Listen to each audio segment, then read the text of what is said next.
Hello my dear students and welcome back to the channel. आज का class हम start करेंगे अपना क्लास 11th का अकाउंटेंसी। पिछले वीडियोस के अंदर हम क्लास 11th के बाकी सारे सब्जेक्ट्स ऑलरेडी स्टार्ट कर चुके थे। 12th के तो सब्जेक्ट्स काफी दिन हो गए शुरू हुए को। अकाउंटेंसी आज हम स्टार्ट करेंगे क्लास 11th का। ये जो सिलेबस है सीबीएसई सिलेबस के हिसाब से हम लोग पढ़ेंगे। बाकी तुम अगर और कोई कॉलेजेस से हो और कोई तुम्हारा बोर्ड है, जैसे कोई स्टेट बोर्ड से है, तो उनके भी सिलेबस जो है ऑलमोस्ट सेम ही है। ठीक है, तो हम स्टार्ट करेंगे। सबसे पहला, अकाउंटेंसी होता क्या है? Accountancy is basically the language of the business. आज कोई भी पर्सन एक बिजनेस कर रहा है तो उसको उस बिजनेस का हिसाब किताब मेंटेन करना पड़ेगा। कहाँ से पैसा लेना बाकी है, किसको किसको पैसा देना बाकी है, कितना खर्चा हुआ, कितना रेवेन्यू हुआ, कितना प्रॉफिट हुआ, कितना लॉस हुआ, ये सब कुछ कैलकुलेट करना जरूरी है। और अकाउंटेंसी हेल्प करता है बिजनेस को ये सारे के सारे फाइनेंशियल मैटर्स को ठीक से प्रॉपरली रिकॉर्ड करने में एंड मीनिंगफुल कंक्लूजन्स ड्रॉ करने में। तो अकाउंटेंसी वो ब्रांच है जो कि हमको हेल्प करता है फाइनेंशियल ट्रांजैक्शंस को रिकॉर्ड करने में, उसको समराइज करके, उसको इंटरप्रेट करके, उससे मीनिंगफुल कंक्लूजन्स ड्रॉ करने का। मीनिंगफुल कंक्लूजन्स मतलब बिजनेस में प्रॉफिट हो रहा है कि लॉस हो रहा है, बिजनेस का क्या पोजीशन है, बिजनेस का क्या परफॉर्मेंस है, ये जानने में हेल्प करता है। But before we start reading accountancy, accountancy पढ़ने से पहले हमको अकाउंट्स में यूज होने वाला कुछ बेसिक वर्ड्स का मतलब जानना जरूरी है। जैसे हमको क्लास 1 में या नर्सरी में जब हमको इंग्लिश पढ़ाया जाता है, पहला दिन हमको इंग्लिश का नॉवेल नहीं दे दिया गया कि ले बेटा इंग्लिश का नॉवेल पढ़ ले शेक्सपियर का। नहीं, हमको क्या पढ़ाया गया? हमको ABCD पढ़ाया गया, फिर A फॉर एप्पल पढ़ाया गया, फिर सेंटेंस बनाना सिखाया गया, वर्ब्स, एडवर्ब्स, नाउन, प्रोनाउन का नॉलेज दिया गया। उसके बाद जाके हम शेक्सपियर का नॉवेल पढ़ पाएंगे। बात समझ में आ रहा है?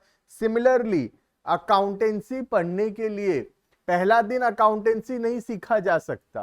पहला दिन क्या किया जा सकता है? अकाउंट्स में यूज होने वाला कुछ बेसिक टर्म्स, कुछ बेसिक वर्ड्स का मतलब जानना जरूरी है। जैसे इंग्लिश पढ़ने के लिए ABCD जानना जरूरी है, वैसे ही अकाउंट्स पढ़ने के लिए अकाउंट्स में यूज होने वाले कुछ बेसिक टर्म्स का मीनिंग जानना जरूरी है। तो हम स्टार्ट करेंगे अकाउंट्स में यूज होने वाले कुछ बेसिक टर्म्स को लेकर अपना सिलेबस। ठीक है, तो स्टार्ट करते हैं। पहला जो टर्म है अकाउंट्स में, the first term is called as capital. जो पहला टर्म है वो है कैपिटल। समझते हैं कैपिटल क्या होता है? देखना, आज अगर हम कोई भी बिजनेस कर रहे हैं, सपोज मैं एक चाय का दुकान खोल रहा हूं। सर चाय का दुकान खोलोगे? इतना खराब दिन आ गया है। कोई नहीं बेटा, चाय का दुकान अच्छा प्रॉफिट है चाय का दुकान में। तो मैं देखा पढ़ाने लिखाने में क्या रखा है, चलो चाय की दुकान को लगाते हैं। ठीक है, तो मैं टी स्टॉल खोल रहा हूं। अब टी स्टॉल का मालिक कौन है? सर टी स्टॉल के मालिक आप हो। ये कौन है? ये मैं हूं। सर ऐसे दिखते हो? मान लो बेटा ऐसे दिखता हूं, है ना? तो ये है अमन सर। ठीक है, अच्छे नहीं दिख रहे फिर भी कोई बात नहीं। तो ये अमन सर है और ये टी स्टॉल है। ठीक है, अब चाय के दुकान को खोलने के लिए और चाय के दुकान को चलाने के लिए कुछ पैसा लगाना पड़ेगा कि नहीं? बिल्कुल सर, मिनिमम 50,000 रुपया खर्चा करना पड़ेगा चाय का दुकान खोलने के लिए। अच्छा चाय का दुकान खोलेंगे, है ना? ऐसे वैसा थोड़ी खोलेंगे, अच्छा खोलेंगे। तो सर 1,50,000 कर लो, एसी वेसी भी लगा देते हैं। ठीक है, अच्छा चाय का दुकान खोलते हैं तो 1,50,000 का चाय का दुकान खुलेगा। ये 1,50,000 कहां से आएगा? ये पैसा सर आप लगाओगे बिजनेस में। तो मालिक, ओनर जो पैसा लगाता है अपने बिजनेस में, बिजनेस को शुरू करने के लिए, बिजनेस को चलाने के लिए, उस पैसे को क्या बोला जाता है? That money is called as capital. उसको क्या बोलते हैं? कैपिटल। तो मालिक जो पैसा लगाता है बिजनेस को शुरू करने के लिए, बिजनेस को चलाने के लिए, उस पैसे को बोलते हैं कैपिटल। क्लियर है ये? तो क्या सर सिर्फ पैसा लगाना कैपिटल होता है? नहीं, ऐसा बिल्कुल नहीं है। सपोज मेरे टी स्टॉल में एक एसी का जरूरत है, अब नया एसी खरीदूंगा तो 50,000 रुपया पड़ेगा। मैं क्या किया, मेरे घर में बेडरूम का एसी खोल के ले गया। मैं बोला चलो घर में तो गर्मी में रह लेंगे, चाय की दुकान में ठंडा माहौल होना चाहिए, तभी चाय बिकेगा अपना। तो मैं घर का एसी खोल लिया, मेरा पर्सनल एसी खोल दिया बेडरूम का, और उस एसी को ले आया बिजनेस में। तो क्या इसको भी कैपिटल बोलेंगे? क्या इसको भी कैपिटल बोलेंगे? द आंसर इज यस, इसको भी कैपिटल बोलेंगे। तो क्या सिर्फ पैसा लगाना कैपिटल होता है? नहीं, पैसा लगाना या कुछ और इन्वेस्ट करना बिजनेस में जिसका मॉनेटरी वैल्यू है, उसको कैपिटल बोलते हैं। तो अमाउंट इन्वेस्टेड और anything invested by the owner in the business is called as capital.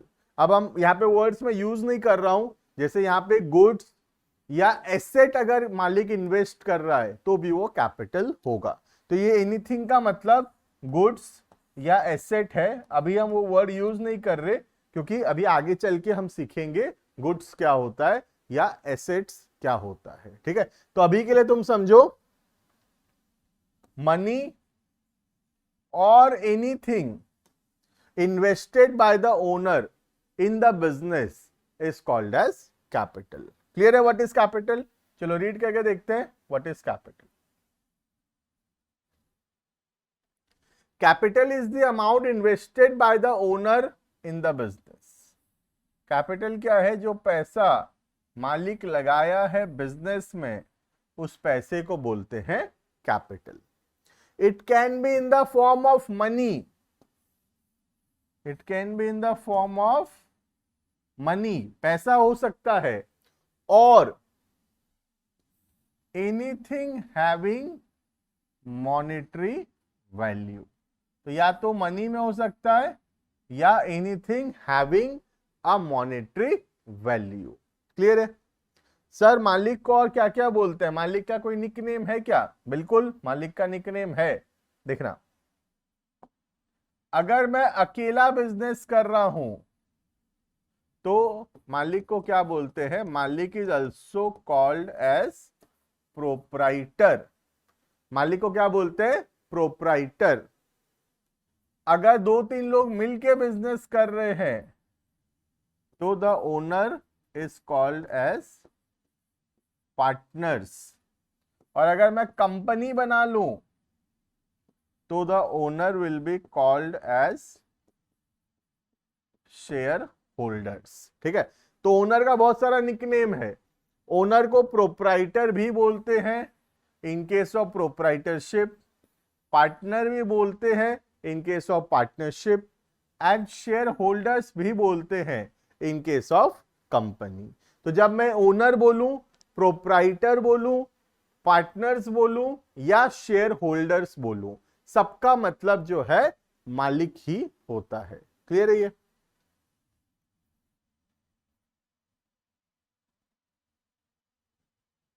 देखना, in case of proprietorship the owner is called as proprietor.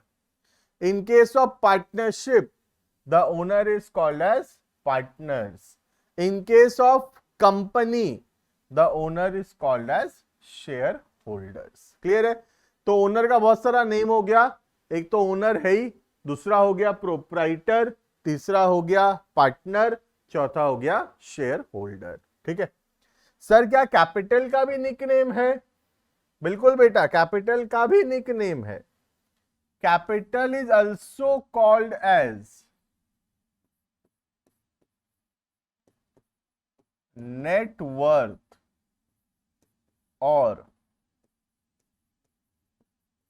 Owners equity. तो कोई अगर हमसे पूछे व्हाट इज नेट वर्थ, तो इसका मतलब वो क्या पूछ रहा है? कैपिटल ही पूछ रहा है। चिंता नहीं करना, नेटवर्थ का मतलब कैपिटल ही होता है, ठीक है, नेटवर्थ या ओनर्स इक्विटी। तो कैपिटल का भी दो निकनेम हो गया, एक तो कैपिटल है ही, दूसरा हो गया नेटवर्थ और तीसरा हो गया ओनर्स इक्विटी। क्लियर है? तो ये हमारा पहला टॉपिक है, what is capital. Capital means the amount invested by the owner, it can be in the form of money और anything having a monetary value. Owner is also called as proprietor, partner या share holder.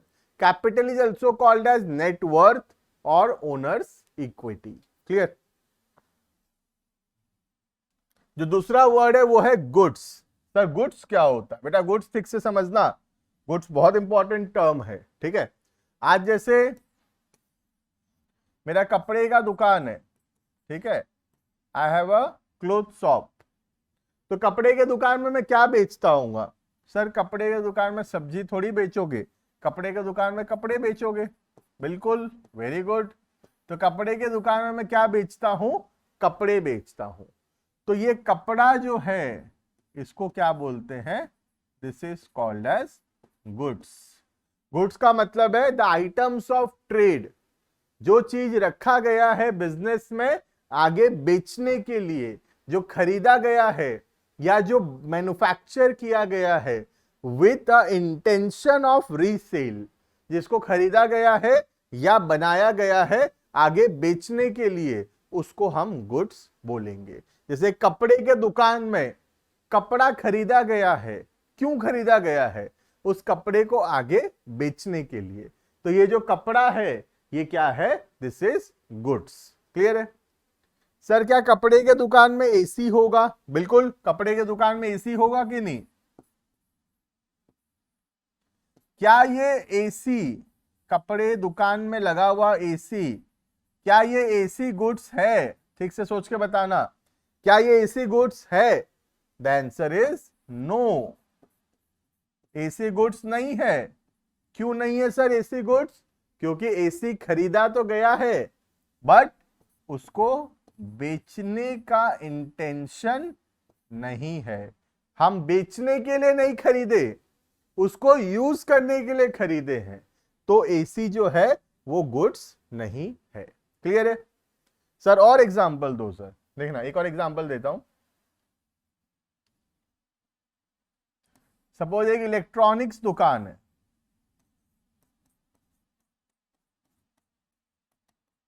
There is a electronic shop, और यहां वो बहुत सारे AC रखा है, बहुत सारे एसी रखा है डिस्प्ले में। अब बताओ ये जो एसी है, क्या ये एसी गुड्स है?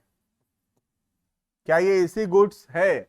यस, ये एसी गुड्स है इस बार, क्योंकि इलेक्ट्रॉनिक्स दुकान वाला एसी क्यों रखा है इतना सारा? आगे बेचने के लिए। तो ये जो एसी डिस्प्ले में लगा हुआ है इलेक्ट्रॉनिक शॉप के अंदर, वो एसी जो है वो गुड्स होगा, क्योंकि इलेक्ट्रॉनिक शॉप वाले का जो इंटेंशन है उसको रीसेल करना है। तो इलेक्ट्रॉनिक शॉप में रखा हुआ एसी डिस्प्ले में वो गुड्स होगा। बट कपड़े के दुकान में लगा हुआ एसी गुड्स नहीं है, क्योंकि कपड़े के दुकान वाला एसी नहीं बेचता, कपड़े बेचता है। तो कपड़े गुड्स होंगे बट एसी जो है वो गुड्स नहीं होगा। क्लियर? तो आई होप क्लियर हो गया होगा गुड्स क्या होता है। ठीक है, देखना, goods are the items that are manufactured, जिसको बनाया गया है या खरीदा गया है, क्या करने के लिए? आगे बेचने के लिए। क्लियर है?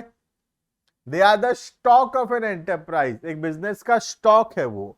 Example TV, fridge, AC. ये किसके बात में बात कर रहा है? TV, fridge, AC in an electronic shop, electronic दुकान के लिए है ना। एग्जाम्पल में आएगा clothes in a cloth shop, cosmetics in a cosmetic shop, है ना। तो जो चीज का हमारा व्यापार है, जो चीज का हमारा बिजनेस है, वो चीज हमारे लिए गुड्स होगा, क्योंकि उसको हम बनाते हैं या खरीदते हैं आगे बेचने के लिए। तो इंटेंशन ऑफ रीसेल बहुत जरूरी है कोई भी चीज को गुड्स कह बोलने के लिए। क्लियर?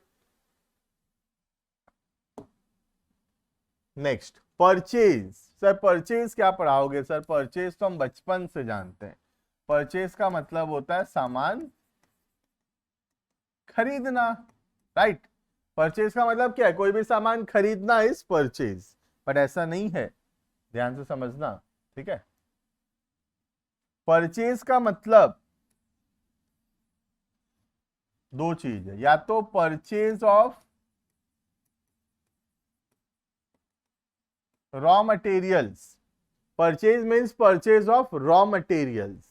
रॉ मटेरियल्स हम क्यों खरीदे होंगे? आगे उससे फिनिश गुड्स बनाएंगे। क्लियर है? या फिर purchase means purchase of goods, जिसका इंटेंशन है उसको आगे बेचने का। तो परचेज जो है, कुछ भी खरीदना को परचेज नहीं बोलते, ठीक है? या तो हम रॉ मटेरियल्स खरीदे हैं, तो रॉ मटेरियल्स खरीदने को परचेज बोलते हैं, क्योंकि रॉ मटेरियल से आगे फिनिश गुड्स बनेगा जो कि रीसेल होगा। और दूसरा, अगर हम गुड्स खरीदे हैं आगे बेचने के लिए, तो हम उसको परचेज बोलेंगे। सपोज एक कपड़े दुकान वाला एसी खरीदा है। क्या एसी खरीदना परचेज होगा? क्या एसी खरीदना परचेज होगा? ध्यान से समझना। क्या एसी रॉ मटेरियल है? नहीं सर, एसी कहां से रॉ मटेरियल है? एसी रॉ मटेरियल नहीं है। क्या एसी गुड्स है? नहीं, एसी गुड्स भी नहीं है। अभी पढ़े हम, गुड्स कौन सा होता है? जिसका इंटेंशन ऑफ रीसेल होता है, ठीक है? एसी जो है, एक कपड़े के दुकान में लगा हुआ एसी गुड्स नहीं है। तो एसी खरीदना अकाउंट्स में परचेज नहीं कहलाएगा। एसी खरीदना परचेज नहीं कहलाएगा। बात समझ में आ रहा है? क्योंकि एसी ना तो रॉ मटेरियल है ना तो गुड्स है। अकाउंट्स में परचेज मतलब कुछ भी खरीदना परचेज नहीं है। अकाउंट्स में रॉ मटेरियल्स खरीदना या गुड्स खरीदना जिसका इंटेंशन आगे बेचने का है, तभी वो परचेज होगा। क्लियर है ये? Purchase refers to purchase of goods. Sorry. Purchase refers to purchase of goods. Goods खरीदना और रॉ मटेरियल खरीदना for the purpose of resale और मैन्युफैक्चर ऑफ गुड्स। गुड्स जो होता है वो रीसेल के लिए होता है, और रॉ मटेरियल जो होता है वो मैन्युफैक्चरिंग के लिए होता है।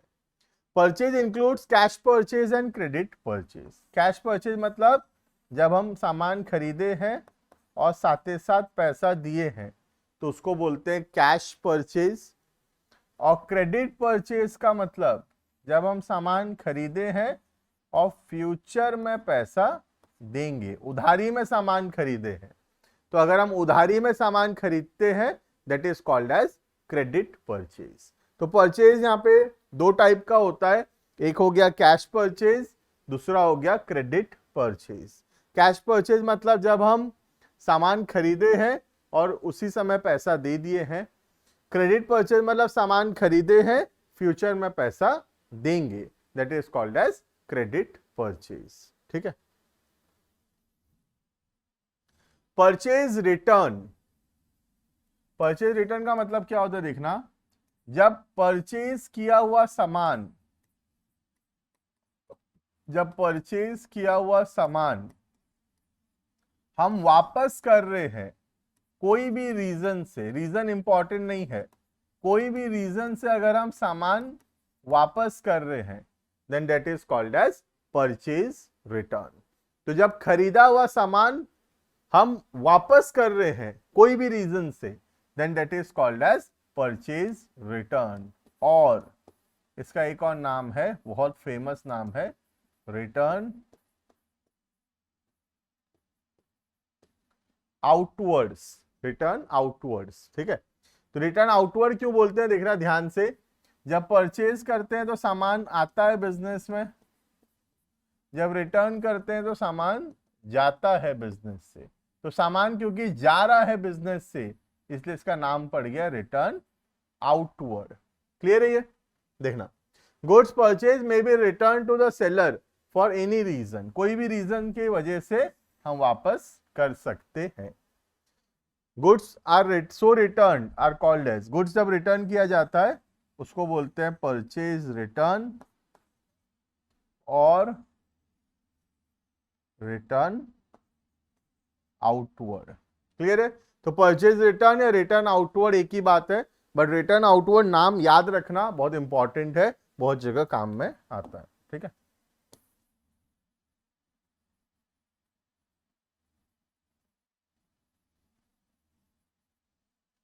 देखना, अब सपोज मैं 1 लाख का सामान खरीदा था, I have purchase goods of 1 lakh.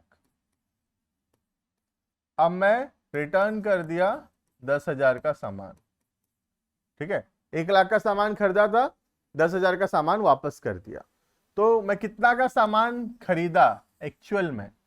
Actual में मैं खरीदा सिर्फ 90,000 का। 1 लाख का खरीदा था, 10,000 का वापस कर दिया।